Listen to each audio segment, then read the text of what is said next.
no voy a hablar acerca del Pentecostés en sí, porque ya creo que todos conocemos el concepto del Pentecostés, conocemos lo que sucedió, conocemos la historia, conocemos todo. En todas las iglesias, principalmente pentecostales, hoy es un día en el cual siempre se habla. Es como dijimos, como la Navidad. La Navidad todos hablamos acerca del nacimiento. Bueno, hoy en todas las iglesias se habla acerca del Pentecostés. Pero yo quiero ir un paso más adelante acerca de lo que sucedió en este Pentecostés. Y yo quiero hablar acerca de lo que vamos a ver, que es el regalo más controversial que se recibió. Y yo no voy a leer todo el relato de Hechos 10, porque es muy largo. Son casi 20 y pico de versículos, pero yo sí voy a leer los últimos 2 versículos. Después paso el bosquejo con todos los puntos bien armados. Pasamos el audio después, reescúchelo, que este es un mensaje muy, muy especial, en lo cual seguramente nos chocará, pero al mismo tiempo esto va a ser en nosotros obreros preparados para lo que viene. Nosotros estamos esperando un mover del Espíritu Santo, y siempre hay un punto en donde nos preguntamos ¿qué es lo que falta? Bueno, esto está apuntado a eso. Está apuntado a que hay algo que todavía no terminamos de comprender de lo que sucedió. Como siempre hablamos también acerca de Hechos. Hechos es la continuación de Lucas. Si usted quiere leer la cronología del Nuevo Testamento, simplemente arranque leyendo Lucas capítulo 1 y al finalizar Lucas empiece Hechos. Es el mismo autor y que cuenta cronológicamente cómo es la historia de la iglesia y cómo es la historia de Jesús. Y nos damos cuenta lo corrido de eje que estamos. Por eso yo no quiero hablar exactamente del Pentecostés que sucedió para los discípulos, sino quiero hablar de otro Pentecostés que sucedió, que sí voy a mencionar, por supuesto, lo que sucedió en el aposento alto, pero quiero finalizar con estos versículos, con que en el versículo 44 dice: el Espíritu Santo descendió sobre todos los que escuchaban el mensaje, pues los oían hablar en otras lenguas y alabar al Señor. Es tremendo esto. Lo que sucedió en el Pentecostés fue algo que esto es en realidad la base del Pentecostés, ¿sí? Esto es lo que sucedió y es tan particular para nosotros. Siempre decimos lo mismo: ¿cómo puede ser que haya un camino, una verdad y una vida y tantos enfoques diferentes? ¿Realmente hay enfoques diferentes? ¿Realmente? Y la verdad es que no. La verdad es una, y la verdad es Cristo. Entonces, dejarnos guiar por la interpretación, y que también es parte de nuestros errores, si bien está buenísimo estudiar, no nos vayamos de nuestro eje espiritual, de buscar por nuestro propio medio, buscar que el Espíritu Santo nos hable, y nos hable a partir del eje de Cristo. Por eso decimos, no olvidemos nuestro eje, existe. La iglesia debería ser una, no deberían estar los bautistas, los pentecostales, los carismáticos, los evangélicos, los católicos. La verdad es una, no hay mucha vuelta que dar. El tema es la interpretación.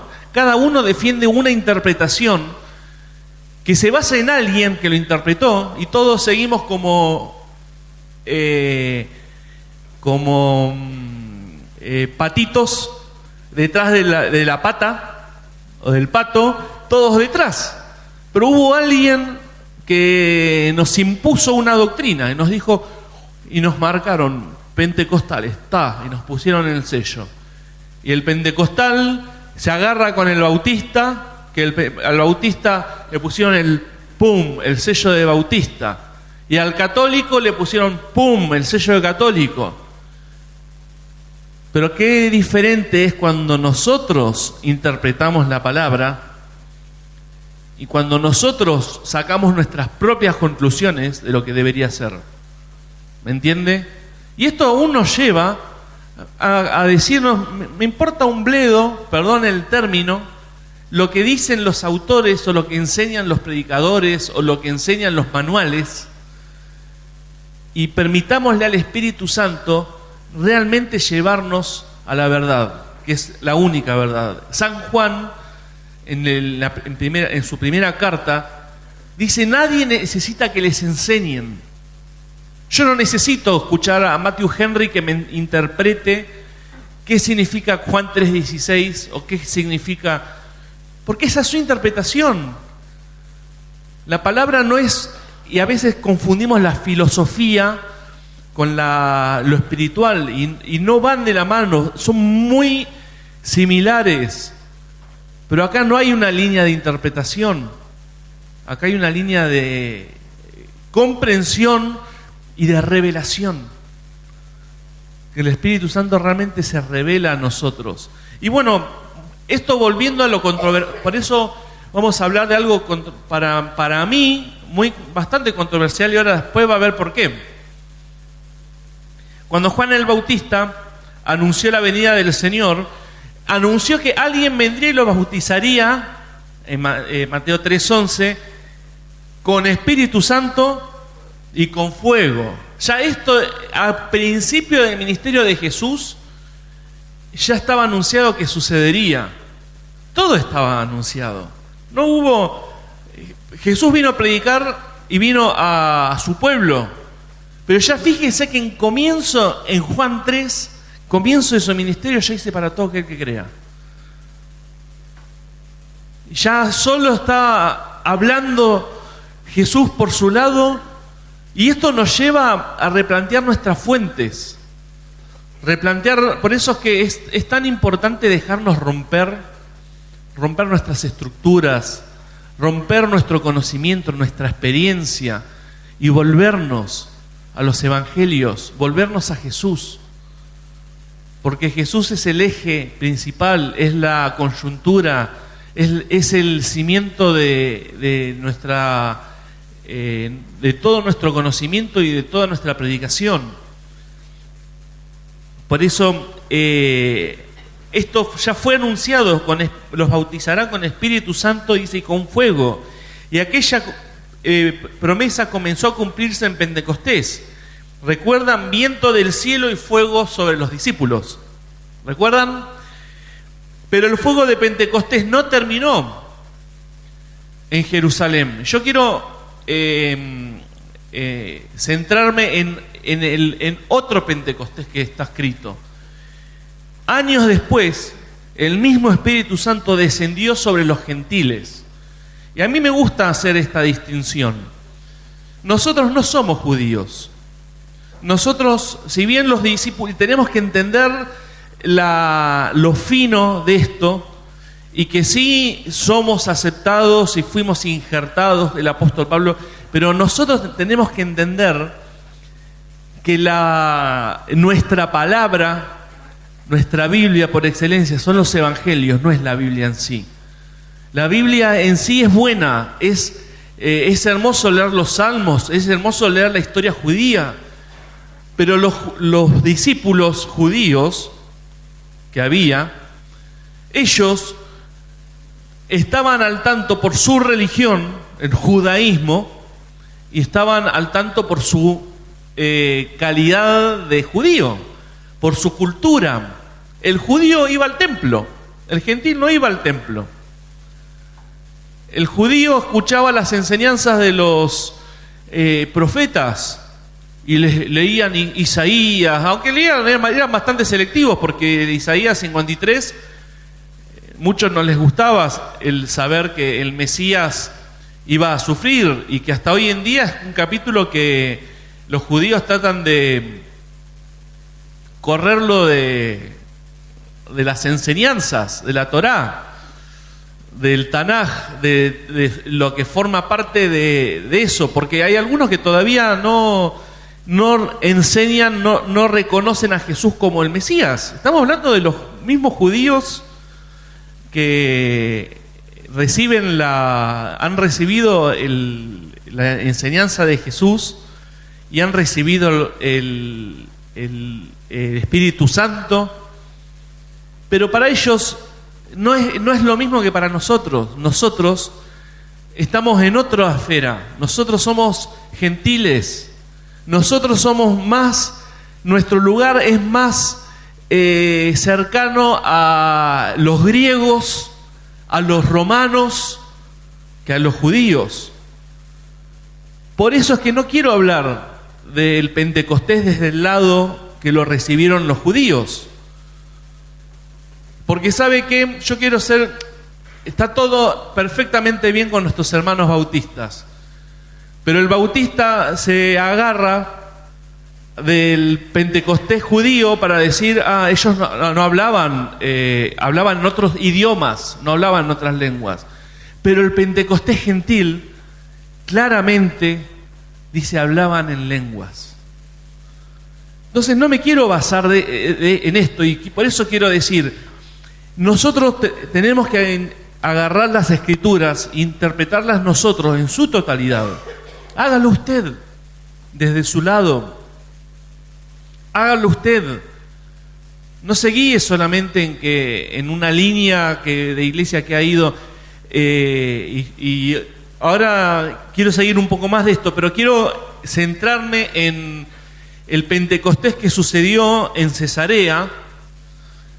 Quiero aferrarme a ese Pentecostés que sucedió, que eran todos gentiles, que eran Cornelio y su familia.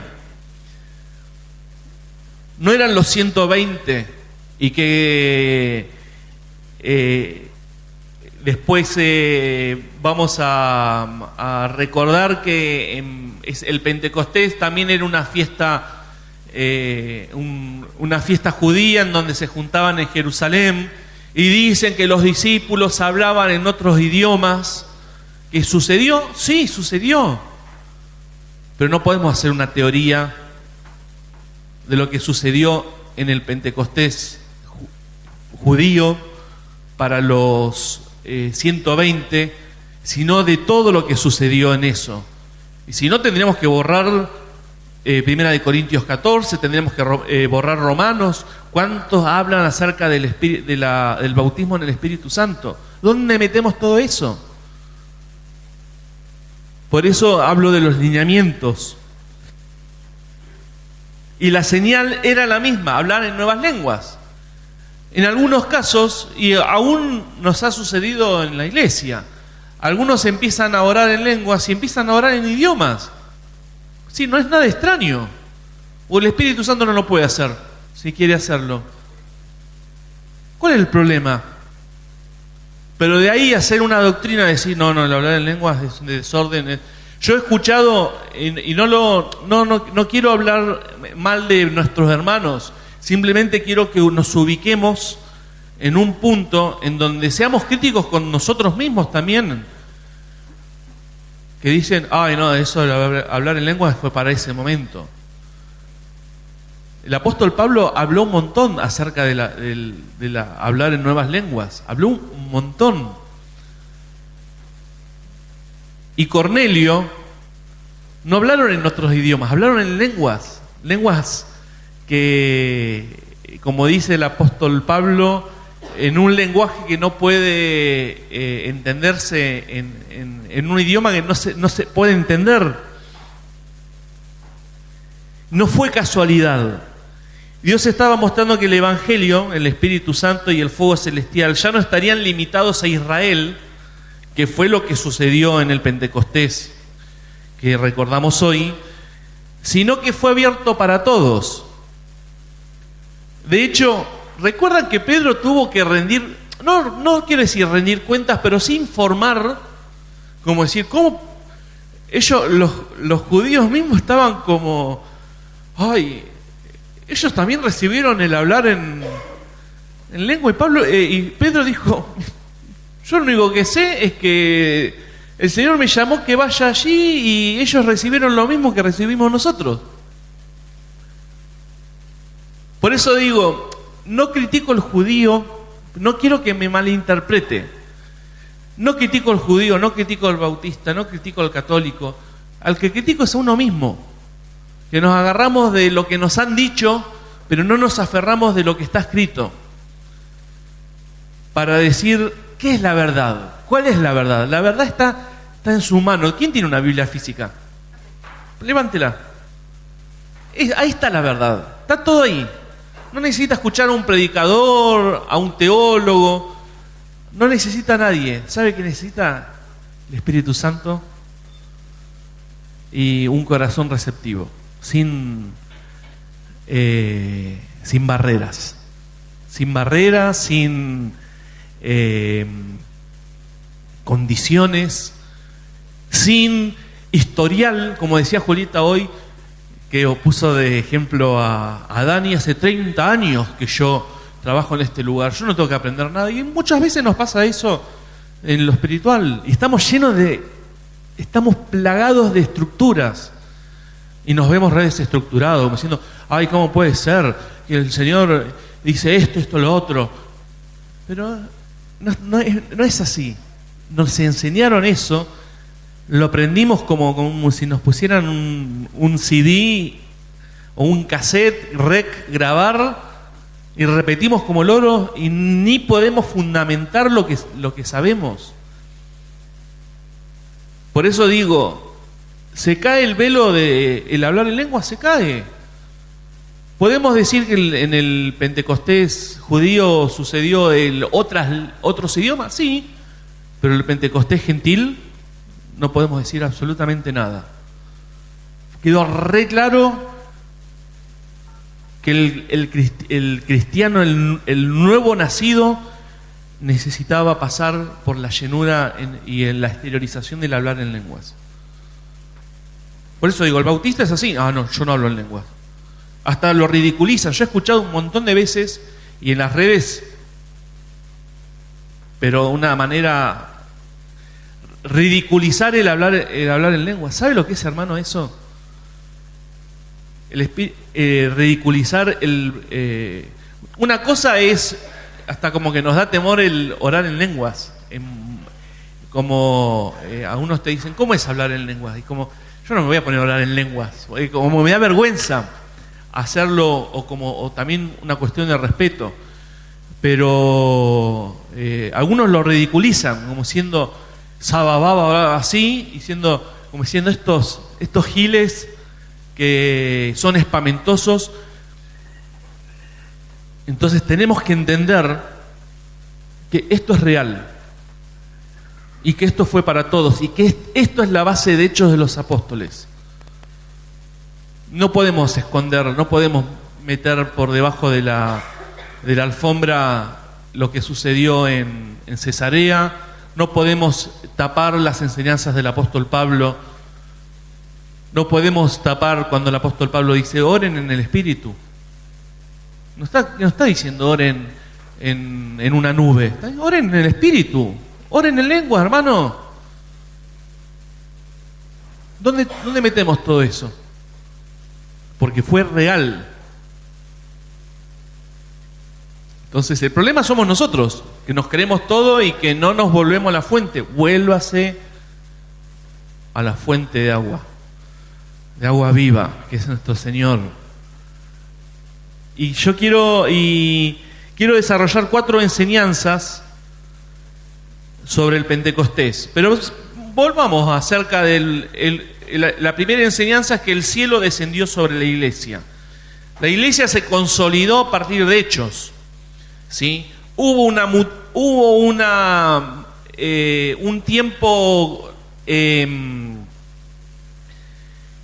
de de volatilidad entre el templo y la iglesia, que los discípulos al principio seguían yendo al templo, pero después como que el templo quedó hecho a un lado y empezó a tener protagonismo en la iglesia. Eso es Hechos, lea Hechos.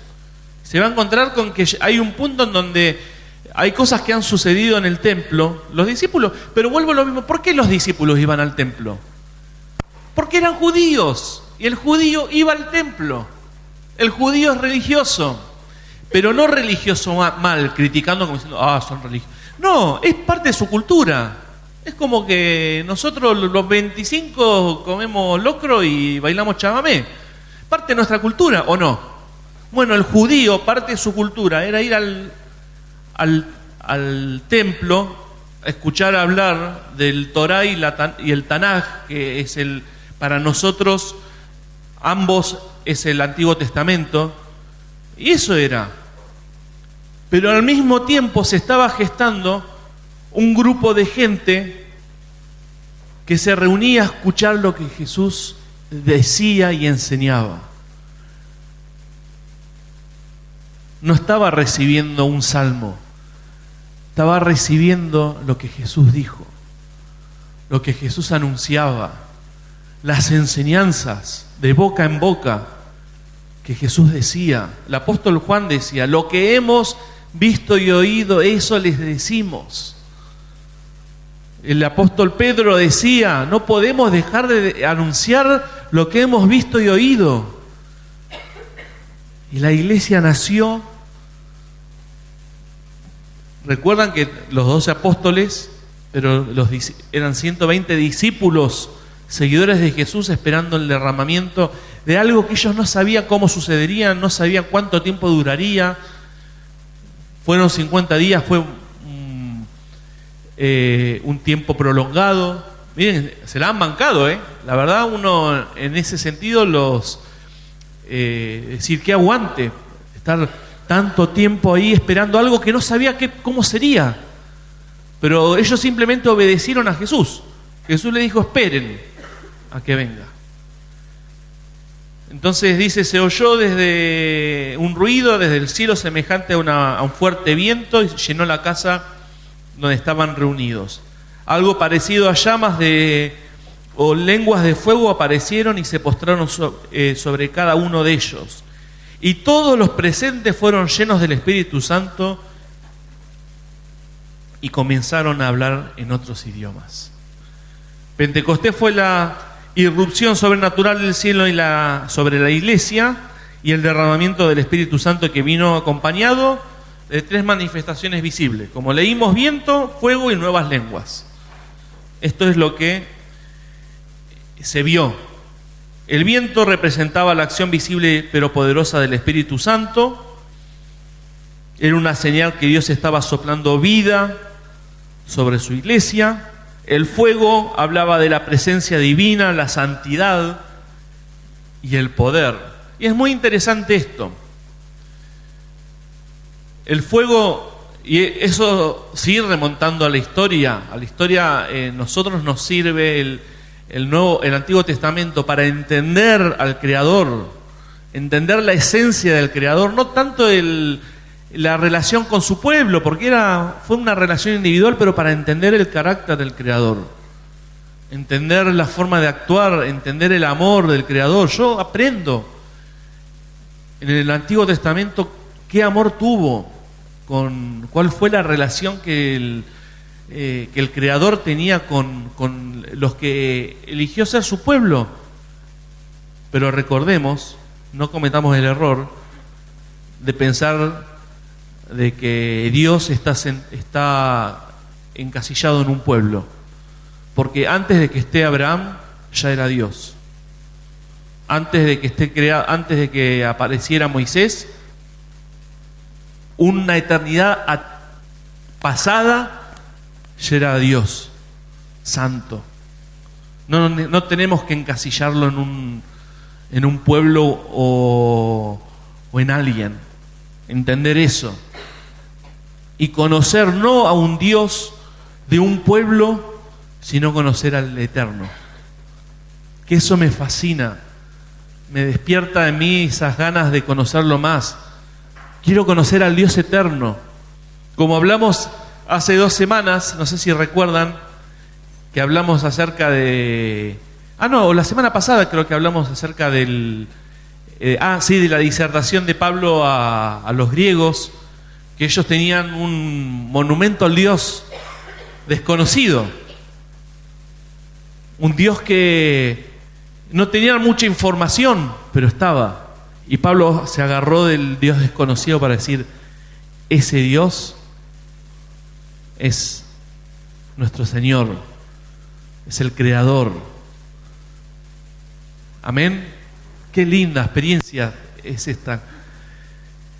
Y él, en su relación con su pueblo, vemos que hablaba del fuego, y el fuego simbolizaba su poder, pero al mismo tiempo el fuego simbolizaba su santidad. Y es muy loco entenderlo desde esta manera, porque fuego es fuego. Santidad no puede ser sin poder, y el poder no puede ser sin santidad. Después vimos qué sucedió con Ananías y Zafira, ¿se acuerdan?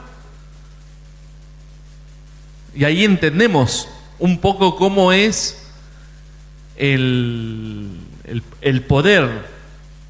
Así que el fuego hablaba de esto, de la santidad de Dios y del poder celestial. Y después aparecieron lenguas, nos dice, comenzaron a hablar en otros idiomas.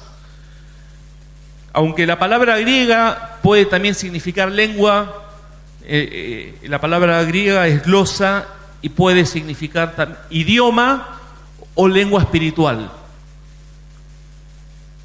Cualquiera de estas dos expresiones. Por eso es que en este Pentecostés, en donde se reunían judíos de diferentes lugares yendo a Jerusalén, todos escuchaban en su idioma, los persas, todos los que formaban parte de judíos que venían de otros lugares, aquellos que estaban en Grecia, escuchaban todos alabar al Señor en otros idiomas. Y también en nuevas lenguas. Por eso las lenguas fueron la evidencia visible de que el Espíritu Santo había sido derramado. Ellos no era un idioma que sabían. Esto, lo que para ellos es una experiencia espiritual en donde ellos abrían su boca y salían expresiones de alabanza y de contar maravillas con su boca que sucedió que sucedió en ese momento. Y ellos sucedió en esa oportunidad, fue una experiencia. No es que a partir de ahí empezaron a hablar nuevos idiomas, fue esa experiencia. También quiero hablar ahora sí formalmente, Cesarea también tuvo su Pentecostés. Por eso normalmente recordamos el Pentecostés de Jerusalén, pero no nos olvidemos que años después ocurrió otro derramamiento muy parecido en la casa de Cornelio. Hechos 10:44, el Espíritu Santo descendió sobre todos los que escuchaban el mensaje, dice. Y dice que la evidencia fue la misma. Los oían hablar en otras lenguas y alabar al Señor. Los oían hablar en otras lenguas y alabar al Señor. Esto impactó a Pedro y a los, como les dije antes, a los judíos, porque ellos, que Pablo en su momento también les habló acerca del beneficio de ser judío, y ellos como que decían, nosotros recibimos el don de la llenura del Espíritu Santo. Y el Señor mostró en Cesarea que lo quería para todos, no solo para los judíos, no solo para los... Cornelio era gentil, romano y centurión del ejército imperial. Toma mate, ¿Dónde cayó el Espíritu Santo? En una familia completamente gentil que no sabía nada. Y eso mostró que el poder del Espíritu Santo no era para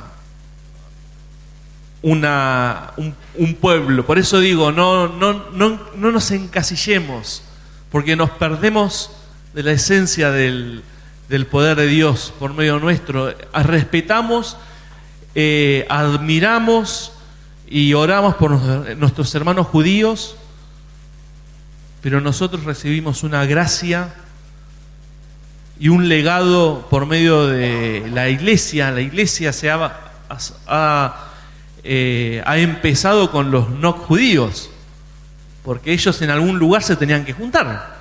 Así que se empezaban a juntar en las casas, se empezaban a juntar en lugares abiertos. Después se incorporaron los judíos.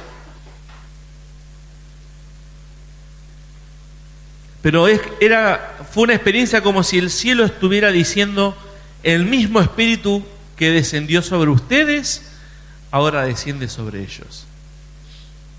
Y podemos decir y podemos afirmar que el mismo Espíritu que descendió sobre los judíos, ahora descendió también sobre nosotros. Amén. Amén. Las nuevas lenguas fueron una señal visible que el Evangelio había cruzado oficialmente las fronteras judías. Ya el Evangelio, Jesús, el Espíritu Santo, ya no dependía del judaísmo.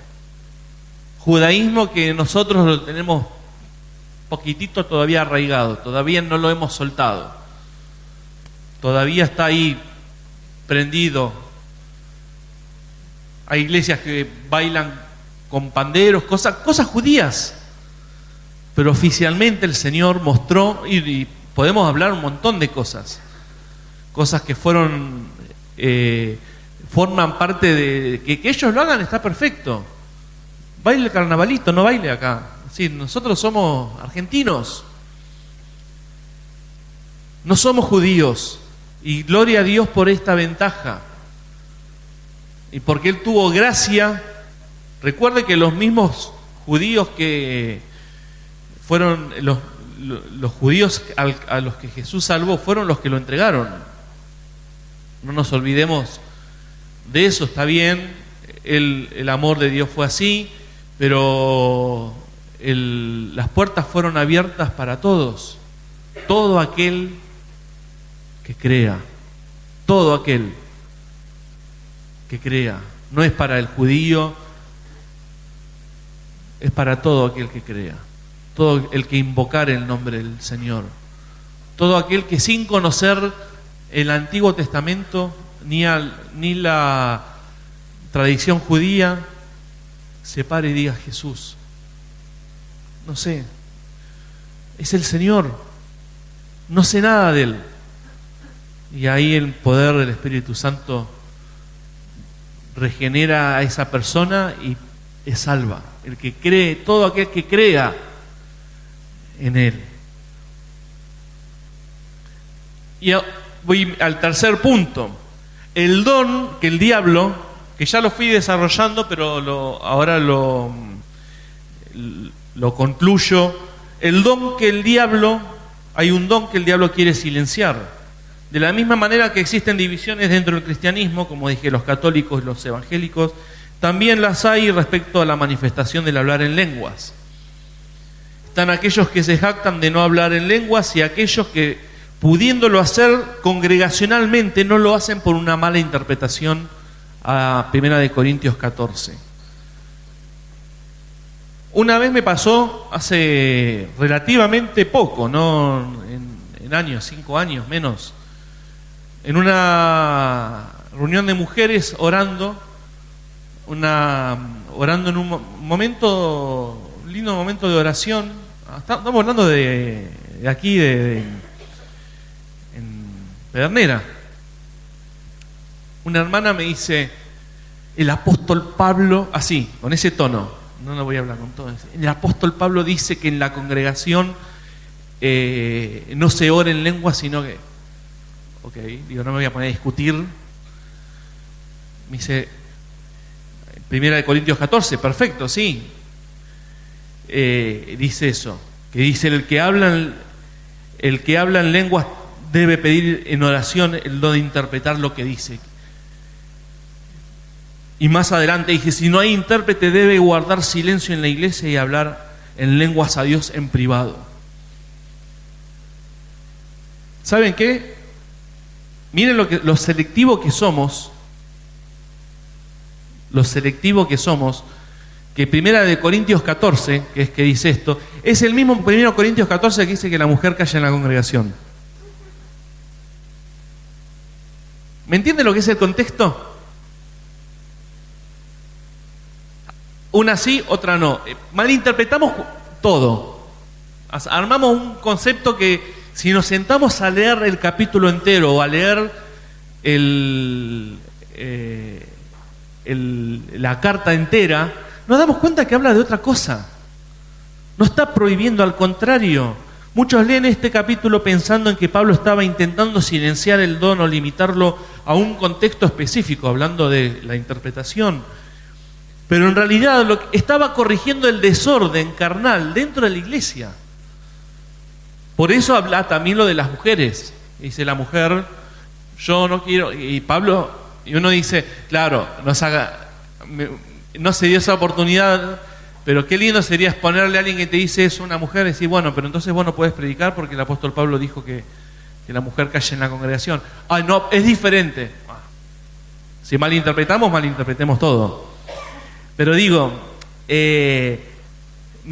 menciona esto, ¿sí? El contexto completo del capítulo muestra que Pablo no está prohibiendo las prácticas, sino corrigiendo el desorden que tenían los corintios.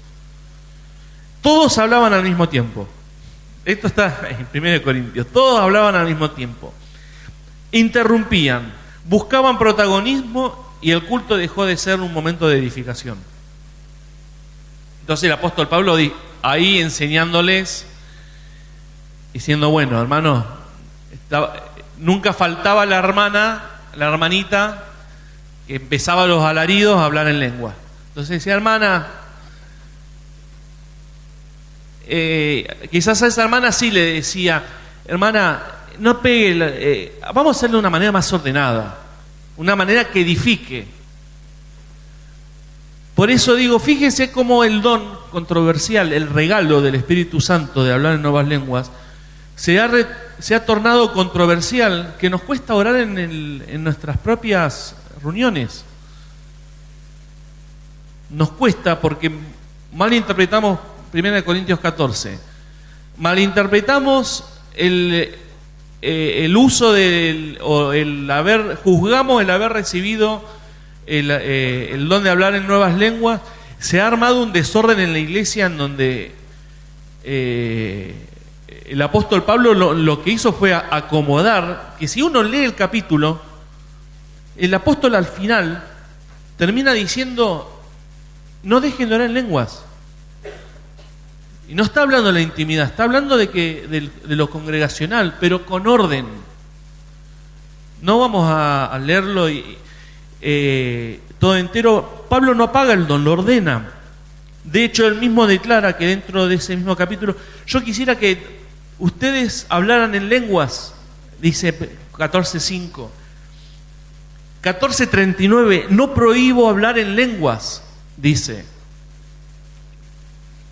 Entonces, el problema nunca fueron las lenguas, el problema fue el desorden. ¿Estamos de acuerdo? Que si hacemos un desorden, vendría el apóstol Pablo con una ametralladora y nos diría, contrólense, hermano. Si hay la hermana que le encanta el protagonismo, hermana, tenga protagonismo en su casa, ore en su casa. No falta la que le gusta orar 10 minutos. Y el apóstol Pablo le dice, quizás el apóstol Pablo le diría, ore menos, no tiene que decir tantas cosas tantas palabras para expresar una idea tan simple. Pablo ordenó el culto para que sea manejable. Imagínense lo que debía ser. Debía ser como esas reuniones que están tirados en el piso todos. Bueno, debía ser un caos en los corintios. Pero el punto de Pablo era ordenar el desorden. Por eso hoy las iglesias, por miedo a excesos, abusos o experiencias mal manejadas, terminaron limitando uno de los dones más visibles del derramamiento del Espíritu Santo. ¿Cuánto nos cuesta orar en lenguas en la congregación? Ni te quiero preguntar si lo usás en tu casa, en tu diario, andar.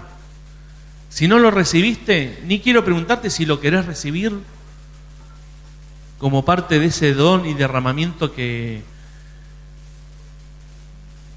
el Espíritu Santo quiere para nosotros como individuos y para nosotros como iglesia ordenadamente, en donde no estemos como locos desbandándonos, pero que lo estemos haciendo en orden. Uno entiende después que con tantos prejuicios, ¿cómo el Espíritu Santo va a derramar cuando no entendemos ni usamos el don que Él nos ha dado? Y esto no, recién empezamos, hermano, esto. Ahora nos falta un punto más. Pero bueno, y quiero hablar del siguiente punto, siguiente y último punto. El Espíritu Santo busca darnos un nuevo Pentecostés. Amén. ¿Cuántos quieren un nuevo Pentecostés? Yo quiero un nuevo Pentecostés.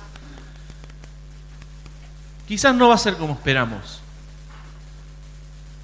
No sé, no soy juez de nadie, pero digo, quizás no es como nosotros nos imaginamos. Quizás algunos pensamos que va a ser una reunión interminable, quizás va a ser otra cosa, no sé qué va a ser, no sé cómo lo va a hacer, pero que tanto el Pentecostés de Jerusalén como el de Cesarea fueron diferentes personas. Unos tuvieron una señal visible, otros no, fueron diferentes. Pero el hablar en lenguas, en hechos, nunca aparece como un hábito vacío. Siempre se lo ve relacionado con la adoración y con la llenura espiritual. Por eso en Hechos 10, 46, cuando hablamos acerca de Cornelio y su familia, los oían hablar en otras lenguas y alabar. ¿Con qué relaciona la oración en lenguas? Con la alabanza, con que el que lo puede interpretar escucha como que si estuviera alabando, que es lo mismo que sucedió escuchando otros idiomas. Estaban alabando al Señor y el persa escuchaba alabando al judío en su idioma, en su idioma persa, alabando al Señor. Incluso Pablo, escribiendo a la iglesia de Corinto, relaciona la lengua con una forma de adoración verdadera y espiritual. Primera de Corintios 14:15 dice: cantaré con el espíritu, pero también cantaré con el entendimiento. ¿Con qué relaciona? ¿Qué le dice Pablo a los corintios? En otras palabras, hermano, cante en nuevas lenguas y también cante en el entendimiento. Esto muestra que las lenguas no estaban pensadas solamente como una manifestación privada, como algo que ocurre y por eso digo, no nos vayamos al otro extremo. Empezamos a los gritos, no. Entendamos el orden. El Señor es un Dios de orden.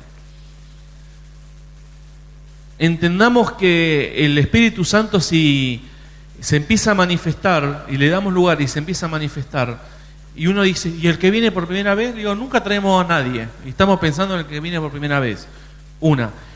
Dos, el que viene puede encontrarse con un ambiente espiritual que cae rendido a los pies de Cristo.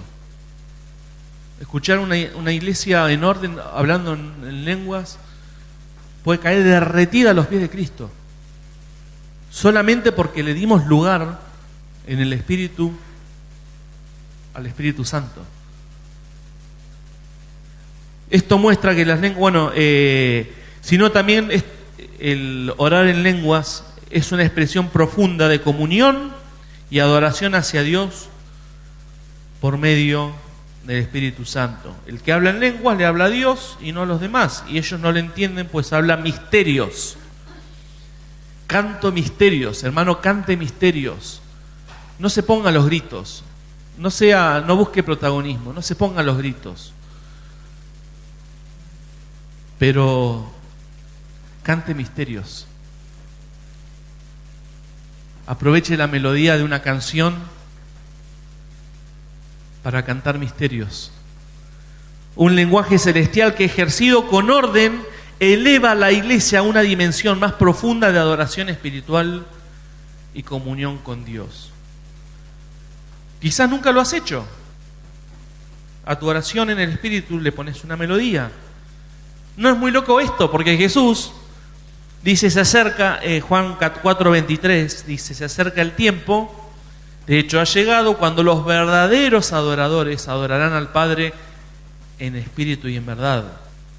El Padre busca personas que lo adoren de esa manera, pues es espíritu, y por eso todos los que lo adoran deben hacerlo en espíritu y en verdad. Acá no está hablando de orar en espíritu, está hablando de una oración realmente espiritual, una adoración espiritual. Jesús profetizó que llegaría un tiempo en que el Padre sería adorado con una adoración genuina, profunda y libre de hipocresía y superficialidad. Estamos adorando ahí, levantando nuestras manos, diciendo, te entrego todo, Señor, y tenemos todavía áreas, es una hipocresía total, el todo. Señor, todo lo que soy quebranta mi ser, y nos resistimos a cambiar.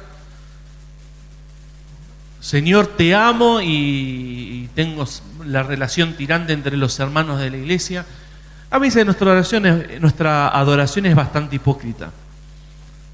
Por eso nosotros tratamos de adorar explícitamente, adorar al Señor sin expresar deseos, adorarlo. Usar expresiones que como adoramos al Creador, cuán santo eres tú, Santa Trinidad, Rey de Reyes, y el Señor, tu nombre santo es. No estamos diciendo lo que me parece, lo que quiero, lo que me gustaría, mi deseo. Eso escúchelo como un momento de canciones en su casa. Pero cuando venga, adore al Señor. Adore canciones que son de adoración, y adore también en el Espíritu. Nadie lo va a escuchar, y va a experimentar una adoración genuina, profunda. Efesios 5:18 dice, no se emborrachen con vino que lleva al libertinaje, más bien sean llenos del Espíritu. ¿Cómo puede ser que la llenura del Espíritu Santo también requiera nuestra respuesta?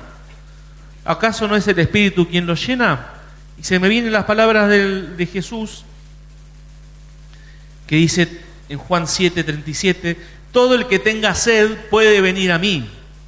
Todo el que crea en mí puede venir y beber, pues las Escrituras declaran, de su corazón brotarán ríos de agua viva. Jesús habla de una respuesta de nuestra parte, una respuesta. No vas a ser lleno si no hay hambre y sed y rendición delante de Dios. ¿Y saben qué? Calla tu alma un rato y deja que tu espíritu hable. No hay nada más sano.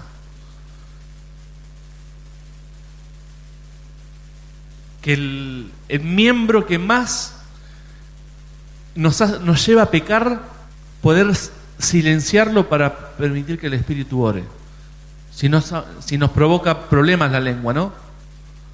Murmuración, malas palabras, amargura, reproches, blasfemias, tantas cosas, hipocresía, como dije, cantamos cosas que ni las podemos, ni en lo personal no es transparente, porque no es algo que lo vivimos.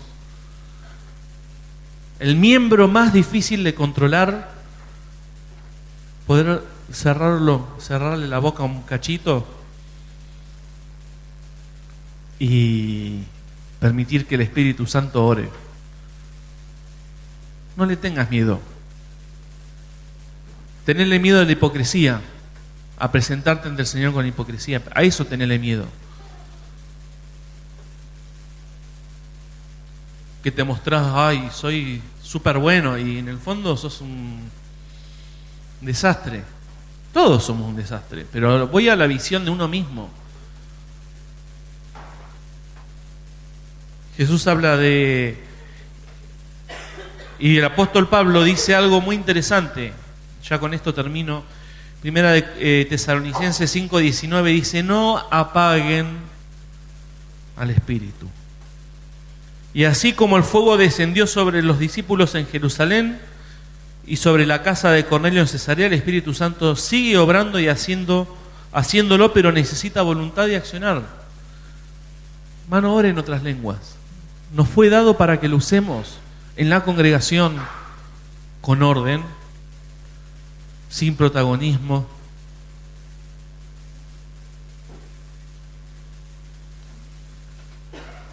Lo haga en su intimidad. Deje de darles órdenes al Señor cómo hacer las cosas. Ore en lenguas. Ore en lenguas. Tenga una relación con el Espíritu Santo a partir de esto. Cante, adore en lenguas. Conclusión, el Pentecostés no fue solamente un evento histórico, fue el comienzo de una iglesia llena del fuego del Espíritu. Así que no apagues el fuego, no silencies aquello que el cielo derramó. Cuando oréis en lenguas, orá. Y si no recibiste el don de hablar en nuevas lenguas, vamos a orar para que lo recibas. Pero es lo que sucedió, es un don. Y el diablo ha sido tan astuto de silenciarnos.